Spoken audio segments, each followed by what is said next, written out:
Awal mulanya dulu Kim, maksudnya awal mula lu tuh bisa terjun ke desain itu, apa lu langsung ke media komputer atau media layar kaca atau lu make Oh, awal mulanya sih ya berawal dari hobi gua ngegambar sih. Jadi gua dari SMP itu emang udah seneng banget ngegambar.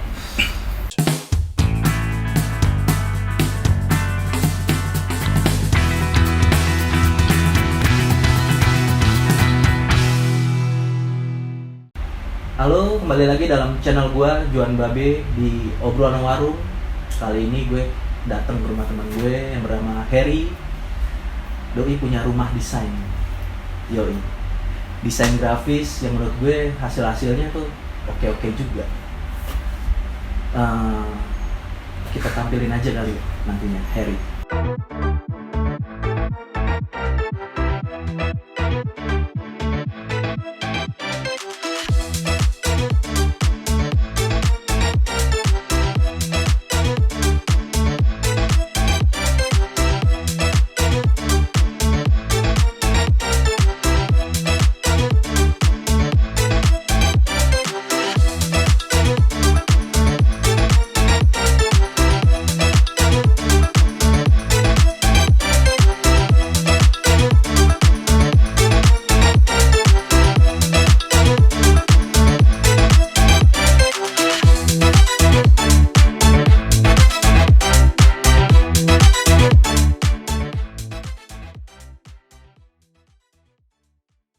Yoi, dateng.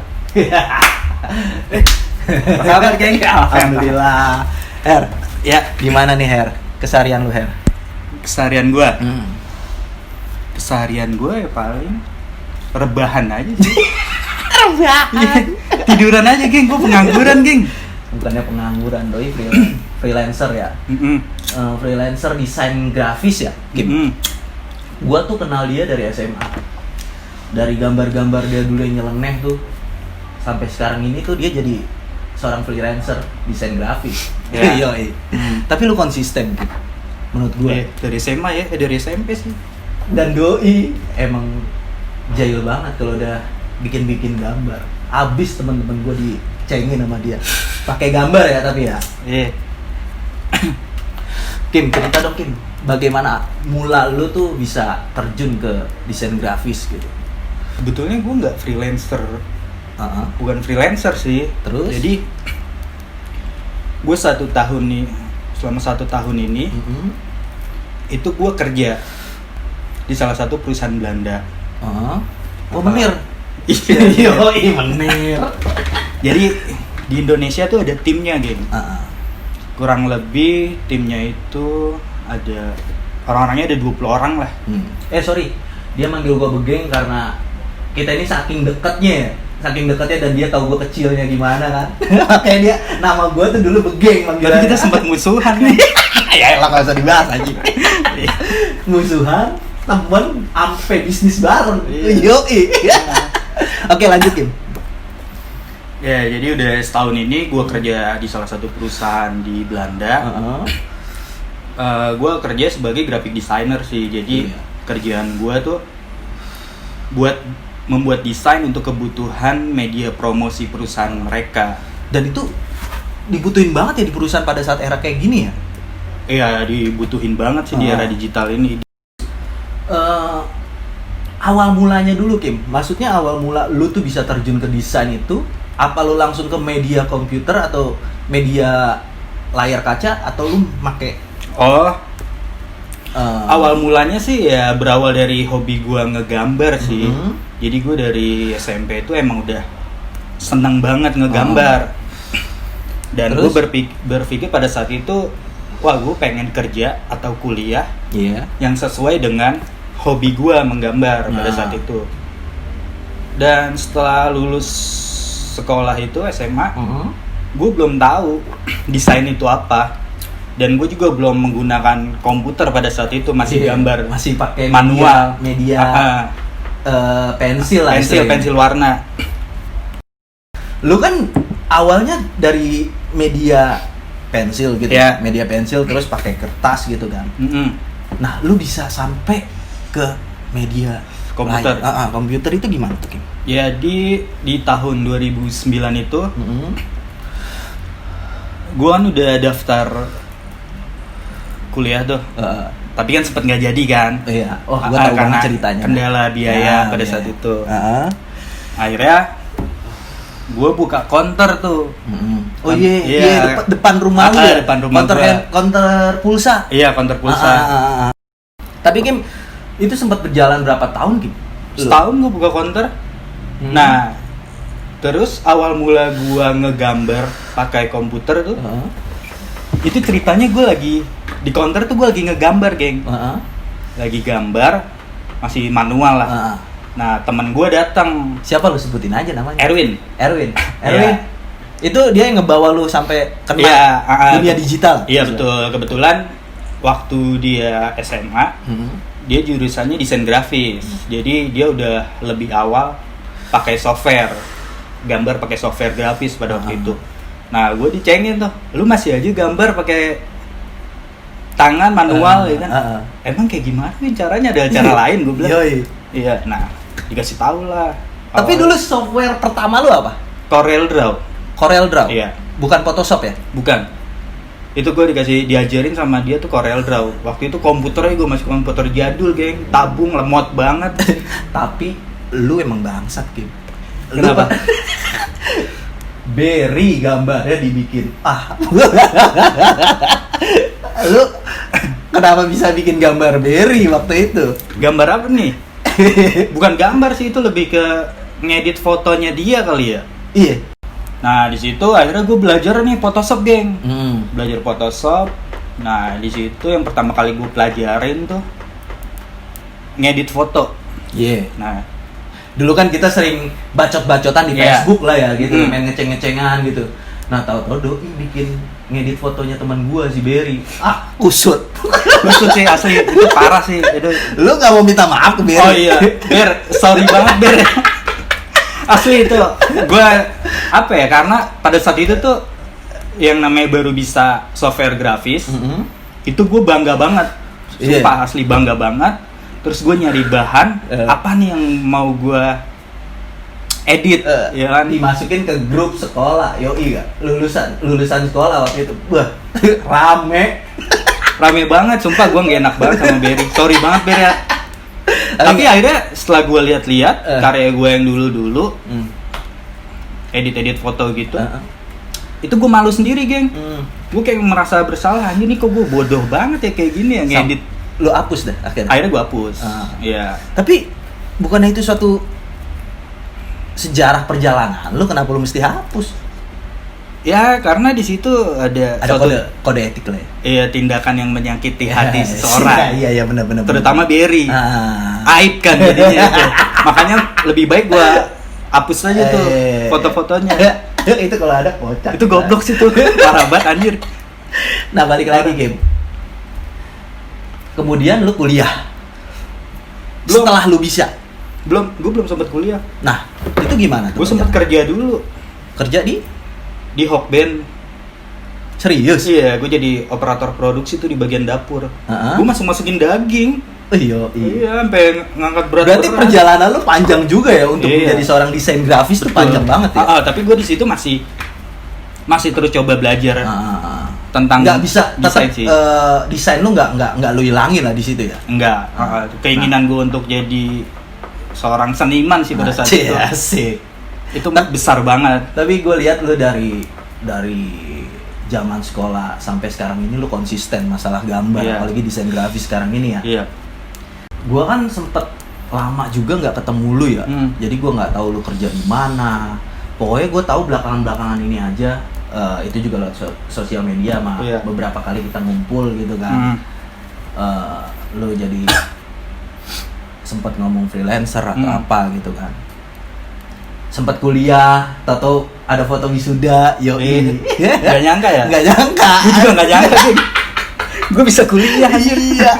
Nah, ini sebagai contoh juga buat teman-teman kita bahwa untuk mengejar suatu keinginan kita atau hobi kita, kebisaan kita, apalagi Warkim kan desain grafis, terus lu kuliah Di ngambil jurusan DKV, Desain Komunikasi Visual, di mana tuh? di Unindra. Oh, Unindra. Jadi gue kerja sambil kuliah. Ah, Jadi kerja sambil kuliah. Dan alhamdulillahnya gue beruntung tuh ngambil kelas karyawan.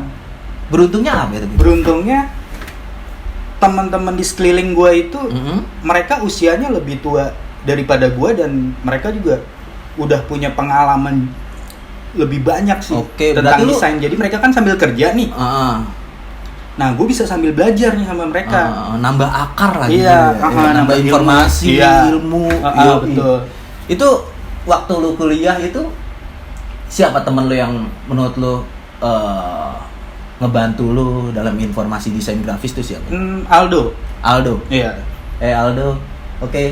Ya, thank you banget Aldo. Aldo, dia di semester 1 itu dia keren banget sih. Desainnya udah keren lah ya. Atau gimana tuh? Enggak cuman desain, cara dia berkomunikasi, cara dia presentasi, Oh, leadership-nya. iya, menjelaskan konsep desainnya. Itu menurut gua keren. Oke. Dan gua banyak belajar dari dia sih. Karena gini Kim, waktu beberapa kali kita ketemu kan lu banyak mengalami kendala tentang kerjaan lu sebagai desain grafis, Iya. terus ya lu sampai sempet nggak apa istilahnya telat lah pembayaran gaji atau gimana, itu gimana ceritanya Kim? Pembayaran gaji telat. Oh, itu waktu itu sih perusahaannya emang lagi kacau sih. Iya, gue sempet tuh 3 bulan nggak digaji waktu itu. Ya artinya nggak berjalan dengan mulus kan? Iya, banyak kendalanya, banyak pahitnya geng. Tapi Warkim ini kita doain, Doi ini lagi merintis ngebuka rumah produksi desain grafis. Apa Kim namanya? Hyphen Studio. Hyphen Studio. Nanti lu bisa cek hasil-hasil gambarnya nih di line up gua nih. Nanti bisa lu cek nih gambar-gambar. Iya. Banyak hasil-hasil dari Warkim yang menurut gua tuh oke, keren.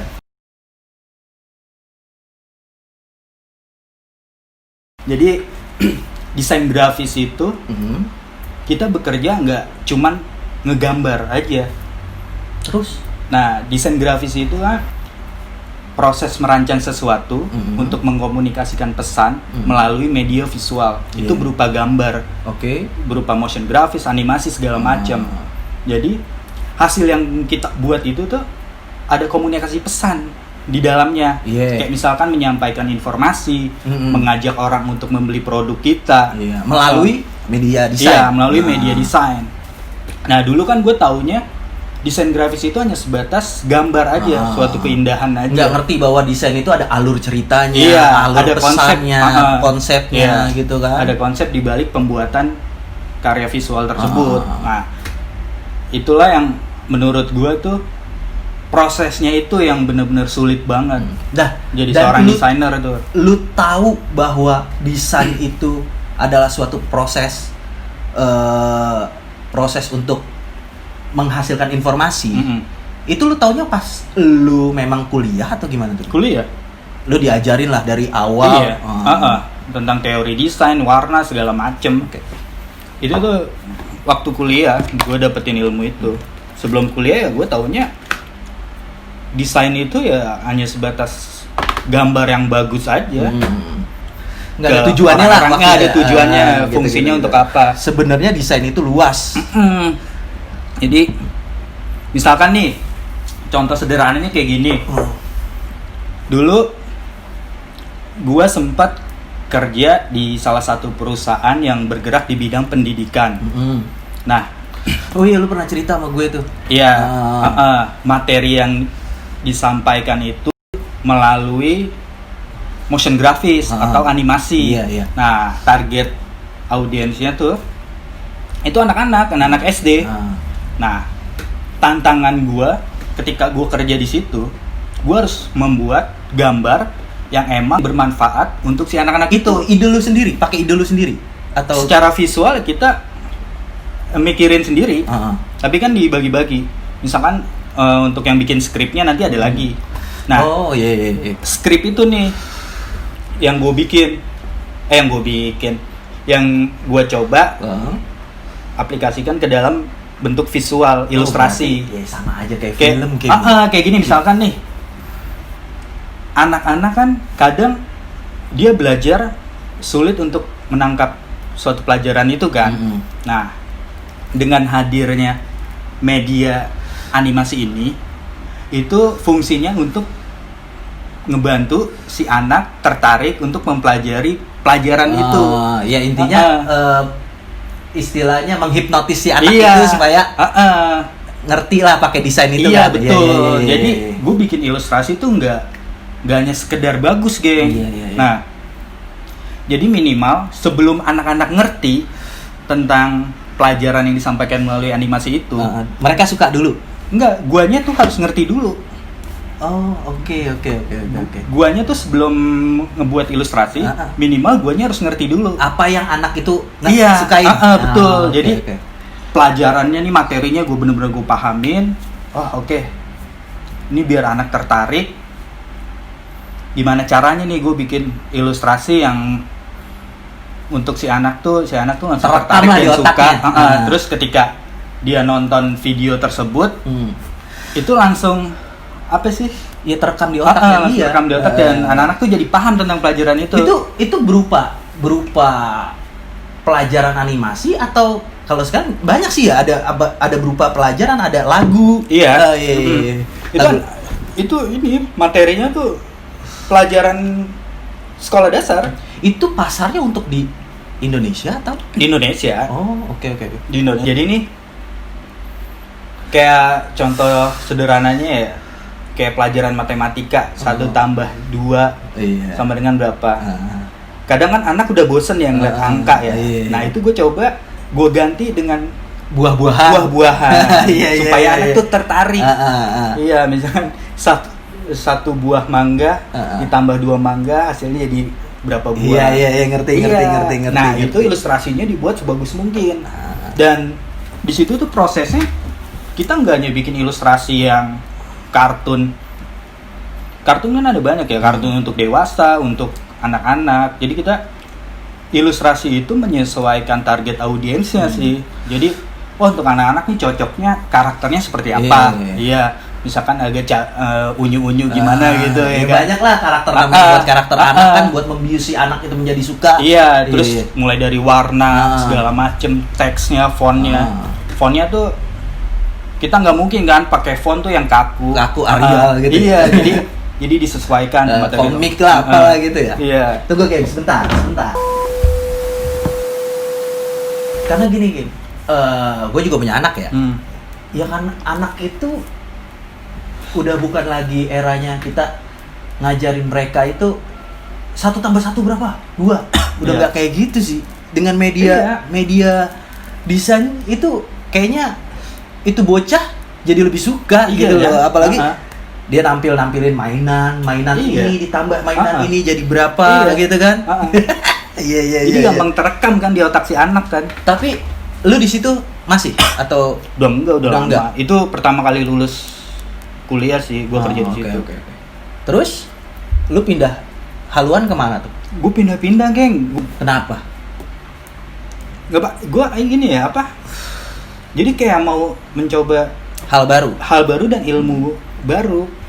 Kayak misalkan nih, gue kerja di perusahaan yang kemarin, gue udah dapet nih ilmu ini, gue mau coba masuk ke studio desain. Nah, studio desain itu menurut gue akan mendapatkan banyak ilmu sih di situ. Iya, karena kan di sekeliling gue kan orang-orang kreatif semua ya. Nah, gue bisa belajar dari mereka orang sih, kayak belajar dari art directornya, kreatif directornya, gimana cara dia merancang suatu karya, konsepnya seperti apa, kayak gimana, terus outputnya kayak gimana.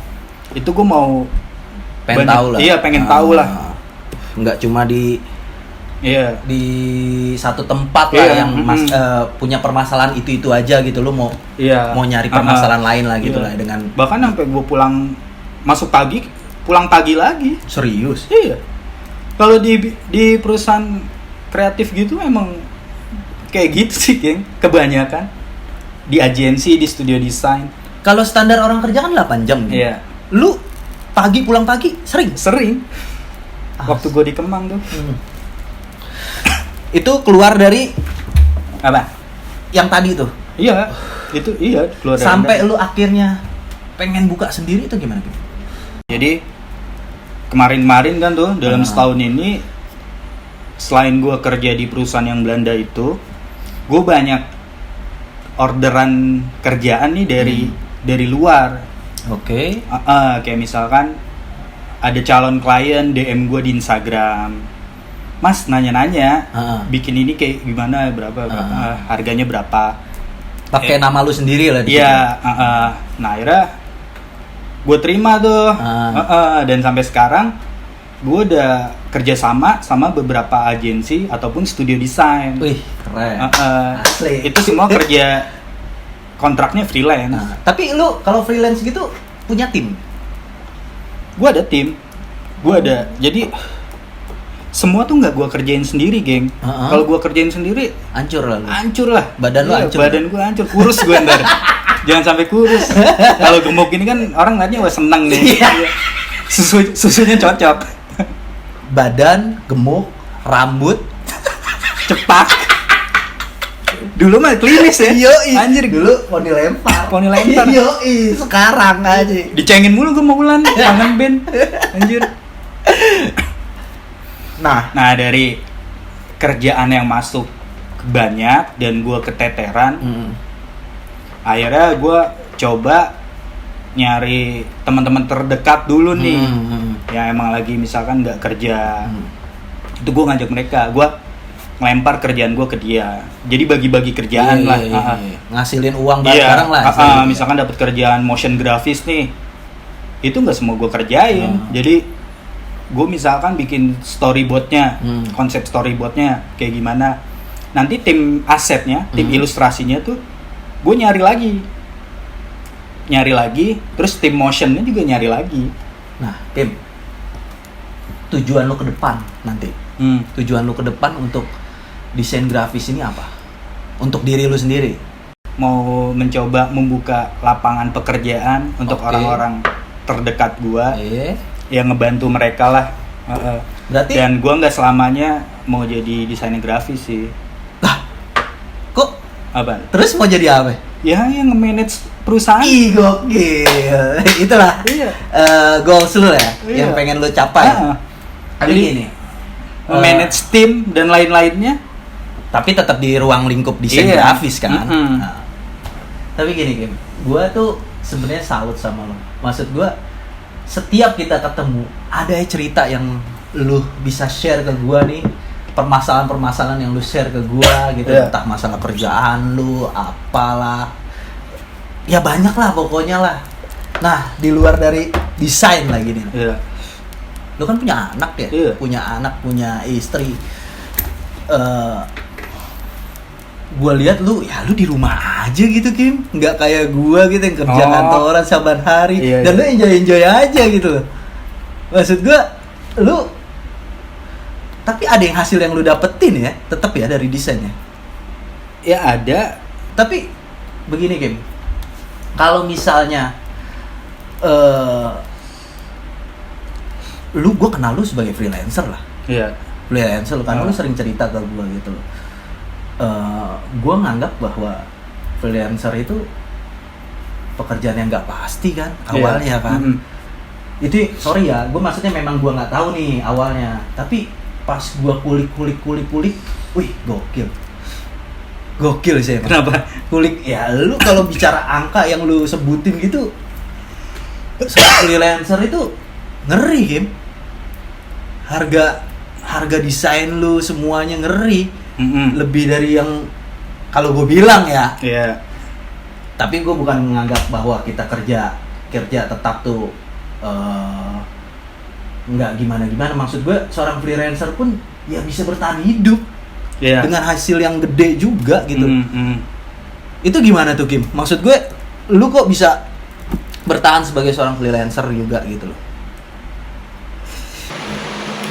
Kenapa gue bertahan jadi freelancer? Pertama, gue bisa kerja dengan santai, bisa berinteraksi juga dengan banyak orang, dan gue juga punya banyak waktu untuk keluarga, dan sekaligus jadi titik awal untuk gue belajar ngebangun studio desain sendiri sih. Dan sebetulnya jadi freelancer itu nggak seenak yang lu lihat, nggak gampang juga. Lu butuh butuh channel. Iya, atau butuh apa. channel, butuh temen. Butuh hasil lah Iya, istilahnya, yang bisa orang lihat nih. Iya. Oh oke nih. Gitu. Dan dulu juga waktu 2016 itu gue sempat ketipu pada saat itu. Jadi ya namanya masih kuliah kan ya, gue mudah percaya sama orang kan. Jadi gue diajak untuk ngebantu orang ini ngerjain desain tuh. Nah akhirnya dibujuk lah dengan rayuan gombal tai anjir. Iya. Ya tapi kan ini ilmu game. Iya. Nah di situ karena gue minim pengalaman pada saat itu, gue nggak ada kontrak kerja atau segala macam. Nggak ada hitam di atas putih lah. Hitam di atas putih. Yang bisa mengikat lu. Ya udah akhirnya gue nggak dibayar sepeser pun. Serius? Iya. Sepeser pun nggak dibayar. Dan gue udah ngajak teman-teman kampus gue 12 orang dong gue. Lah terus gimana itu? Ya mereka ngertiin dan mereka ya kecewa juga sih mungkin sama gue. Ya gini John, nggak semua freelancer ternyata enak dilihat ya, banyak juga pahit-pahitnya juga ya. Nah tapi kan dari pengalaman itu ya gue bisa belajar sih. Jadi lain kali kalau misalkan ada kerjaan freelance ya harus ada perjanjian dulu. Oke. Pesan-kesan buat lo apa nih Kip? Buat teman-teman kita nih yang menurut lo mesti lo contoh lah istilahnya gitu. Untuk orang-orang yang memulai karirnya sebagai desainer gitu. Iya boleh, entah desainer atau bukan, terserah. Ya. Kalau pesan gue sih untuk yang baru mulai karirnya sebagai desainer grafis, itu jangan dulu freelance kalau bisa. Iya. Iya. Karena kita harus memperbanyak ilmu dan pengalaman. Nah, dengan cara kita kerja dulu nih di studio desain, di agensi. Jadi kita di sana tuh belajar gimana sih caranya bikin konsep karya. Terus menganalisa brief dari klien. Intinya lu nyari channel lah. Iya, ilmu dulu. Terus flow kerjanya di studio desain tuh kayak gimana? Cara kerjanya gimana? Iya. Revisi yang banyak banget tuh, pulang pagi segala macam. Udah itu jalanin aja. Itu ilmu ya? Iya, itu ilmu. Itu ilmu. Tapi kan ya enggak, ya namanya manusiawi lah, ngegerendeng kan. Anjir, revisi banyak banget nih. Itu pastilah ya kayak gitu. Pastilah namanya desain. Terus klien, lu ngadepin klien tuh nggak semuanya sama. Ada yang asik, ada yang ribet, ada yang bawel, ada yang ngeganggu gue. Subuh-subuh gue digangguin juga. Diteleponin juga? Iya, diteleponin juga. Kalau lagi deadline-nya mepet banget. Ya, ternyata nggak segampang yang gue pikir. Sama satu lagi geng, sorry geng, gue potong. Apa tuh?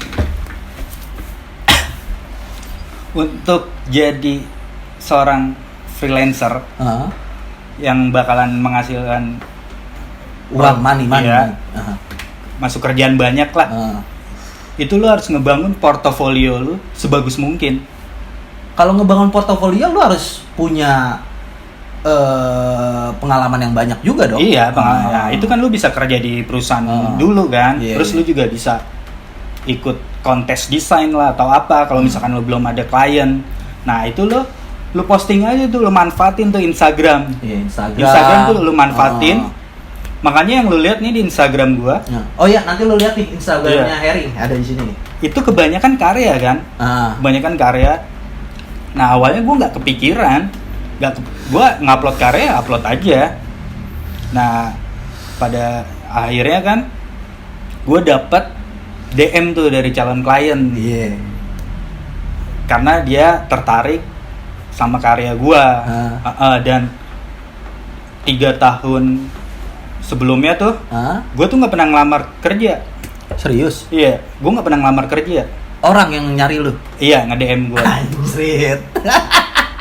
Kalau orang udah punya portofolio udah gampang sih. Iya, portofolio itu yang ya bakalan ngejual banget lah. Iya. Karena ya selain jasa penting ya portofolio sekarang sih. Iya. Ya sekarang gini deh, Lu misalkan kopi waris katakanlah butuh desain. Desain brosur atau menu kopi di kopi waris kan. Iya. Nah, lu nge-hire desainer nih.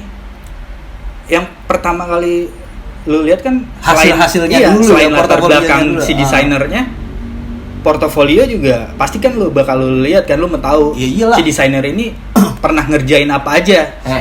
Gue tuh sering banget minta tolong sama dia, kagak pernah dikasih.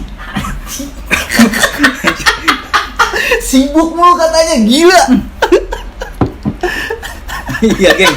Belum sempet, gue sorry banget, geng. Aduh, parah. Oke, Kim. Kayaknya itu aja sih menurut gua obrolan kita ya. Iya. Nanti lebih banyaknya lu bisa tanya-tanya di IG-nya dia. Nama IG lu apa? Harry Imanuddin. Oh, Nanti gue tampilin aja kali iya, videonya. Yoi, lu tampil di sini. Kalau lu berminat sama jasa desainnya dia, lu bisa Iya. hubungin doi, ke nomor teleponnya juga bisa. Iya. Oke? Sip, Oke. sip, sip. Gitu aja sih bersama gua Juan Babe dalam obrolan warung. Jangan lupa lu like, share and subscribe channel gua supaya tetap ngebangun. Oke? Oke. See you. Sip. Oke.